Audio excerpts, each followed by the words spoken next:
બે ચાર 6 મહિના કે 2-4 વર્ષ કાઢી લેશે, પણ એ પરિવારનો વિકાસ કેવી રીતે થશે, મારા સમાજનો વિકાસ કેવી રીતે થશે, એની ચિંતા છે. એટલે ગાળો ખાઈને પણ એને પગે પડીને પણ એ ધંધો બંધ કરાવવા અને દારૂ બંધ કરાવવા માટે નીકળીએ છીએ. એટલે કદાચ કોઈ પકડાય કોઈ મને એવું પૂછે કે કોણ તું જે હોય એમ તાર પૂરી દો, કડવા તો થવું પડશે, કોઈએ તો ગાળો ખાવી પડશે. હું ગાળો ખાઈ રહ્યો છું કારણ સમાજનો વિકાસ કરી રહ્યો છું એટલે ગાળો ખાઈ રહ્યો છું, નહીતર કોઈ ગાળો ના દે.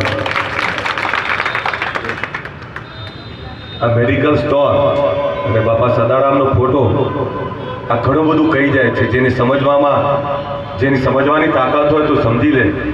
ઠાકોર સમાજના યુવાનો જ્યારે મેડિકલ સ્ટોરનું ઉદ્ઘાટન કરતા હોય અને એના ઉદ્ઘાટનમાં મારે આવવાનો મોકો મળે, આથી વિશેષ મારા માટે ગૌરવની બાબત કોઈ આવે. અહીંયા તમામ સમાજો ઉપસ્થિત છે, તમામ સમાજોને પણ એ જ વિનંતી કરું છું, અમારો લક્ષ્ય એ કોઈને દુઃખ પહોંચાડવાનો, કોઈને મારવાનો, કોઈને રંજાડવાનો નથી. અમારો લક્ષ્ય બહુ ચોખ્ખો છે. અમારા સમાજનો ગરીબનો વિકાસની સાથે આપણા ગુજરાતનો વિકાસ ઈચ્છું છું. આખા ગુજરાતનો વિકાસ ઈચ્છું છું. આખા ગુજરાતના જે કોઈ ગરીબો છે, 18 આરામ કોઈ પણ સમાજના જે ગરીબો છે એ તમામ સમાજોનો વિકાસ ઈચ્છું છું. તમામ લોકોની સાથે લઈને ચાલવા માંગુ છું. પ્રેમ વેચવું એ અમારું કામ છે, નફરત વેચવું એ અમારું કામ નથી.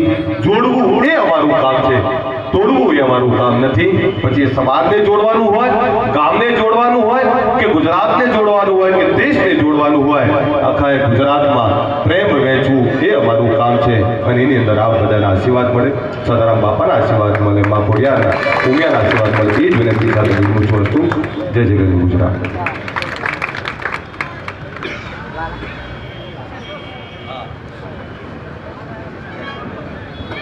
खूब खूब अभिनंदन माननीय एलपीजी सर ने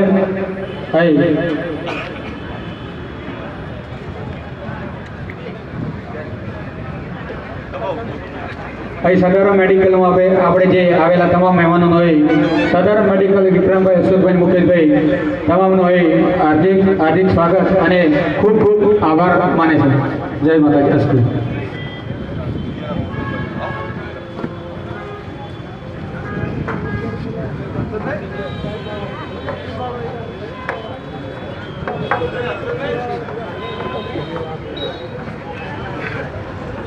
हट से करो तो कल पे हट क्या